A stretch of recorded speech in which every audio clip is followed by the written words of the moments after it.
Hello, Infinite Soul Tribe. Some teachings weren't meant to be read, they were meant to be felt. Thoth didn't leave behind books for scholars. He left vibrations carved in stone, written in the field, encoded in symbols that could only be unlocked through frequency. This isn't information, it's a soul transmission. If you're here, your field brought you, because you're ready to remember, not with your mind, but with your energy. Everything is vibration. Every sound, every thought, every breath, every emotion, pulsing. The chair you're sitting on is vibrating. So is your doubt. So is your intuition. And when you forget that, everything feels stuck. The body aches. The mind races. Life starts happening to you instead of responding through you. That's not a punishment. That's misalignment. Vibration builds reality, but it also commands it. And when your frequency is off, nothing flows. Thoth knew that. He taught that those who don't master their own frequency would be controlled by the frequencies of others. And let's be honest, we've all been there. Vibrating on autopilot, absorbing the chaos of the world, feeling like something is wrong, but not knowing what. The truth, it's not out there. It's inside. Your consciousness is your tuner. You're not reacting to the world. You're tuning into it. Every belief you carry, every emotion you avoid, every truth you ignore, those are the frequencies shaping your field. The deepest shifts don't come from the mind. They come from what you feel. Emotion is the engine behind manifestation. You can think all the right thoughts, say all the right affirmations, but if you're vibrating in fear, in guilt, in resentment, that's what the universe hears. But when you start to feel differently, when you feel gratitude, peace, clarity, that's when your reality responds. Instantly, coherently. And when your inner world finds balance, the outer world returns to harmony. You don't need to force it. Balance isn't about control. It's about returning to center. Thoth taught that imbalance inside is the root of chaos outside. That means your job isn't to fix the world. It's to align your field. Because when your vibration stabilizes, reality reorganizes itself around you. That's law. Your frequency doesn't just come from the mind or the heart. It flows through your whole being. Thoth called them the currents of life, subtle energy channels running through your body, like rivers carrying intention and breath. When those channels are blocked by tension or emotional debris, even positivity can't feel light. But when those rivers run clear, you become magnetic. That's why conscious breath, inner stillness, movement, even silence, these aren't wellness trends. They're ancient keys to clearing your field. Because once your energy moves, your sound returns. And sound is creation. Your voice, your words, your silence, they all hold frequency. They carve space into form. That's not poetic. That's physics. Thoth knew this when he said, "Sing thou the song of freedom," not as metaphor, but as literal code. Sound carries structure. Your vibration echoes long after your words end. So speak from truth. Breathe from presence.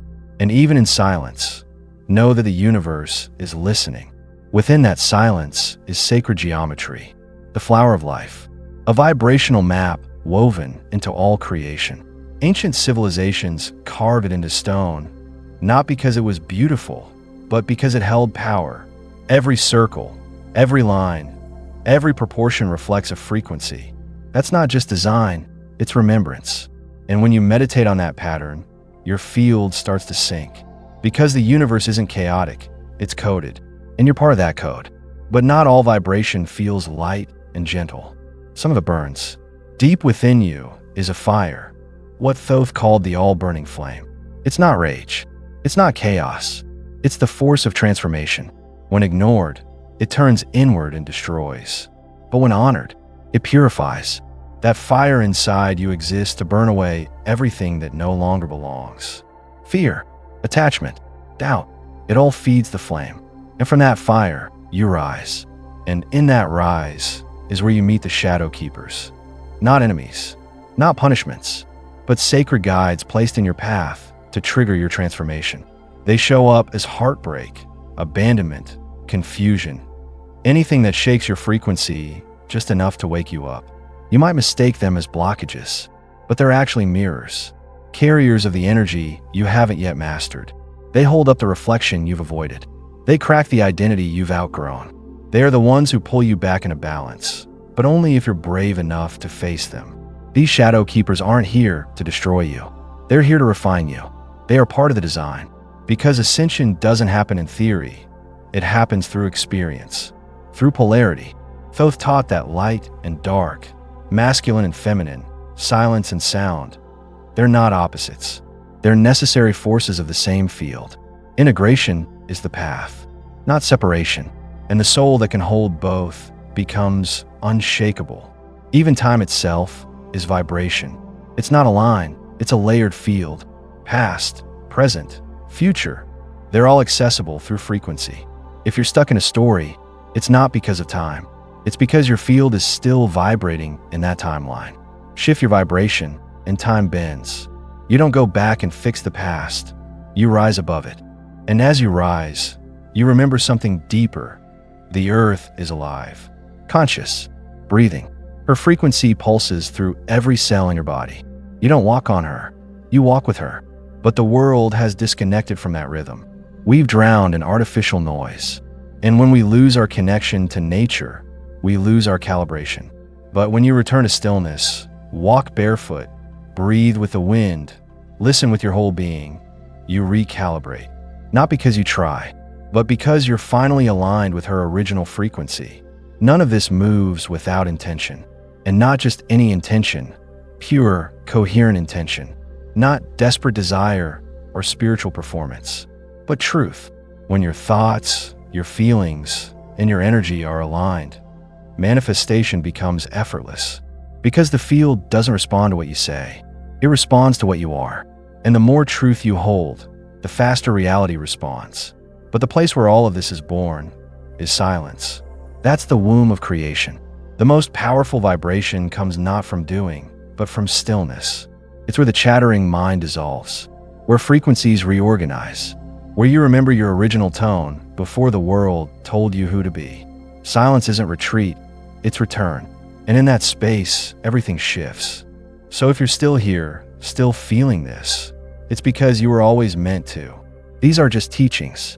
They're codes, carried through time, hidden in plain sight, and now they're awakening you.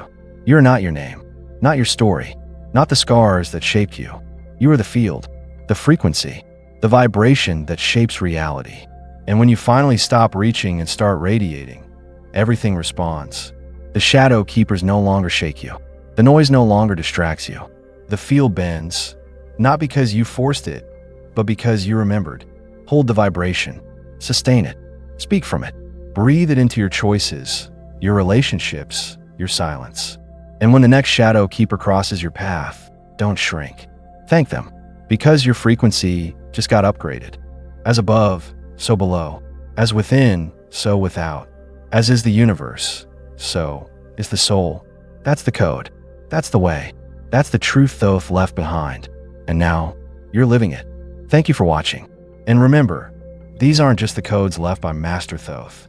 Their frequencies pass from the divine to awaken the divine soldiers, to activate the truth hidden in each of us, to rise from within, and to spread our true magic outward, one soul at a time, one remembrance at a time, until the ascension begins for all of us, one by one.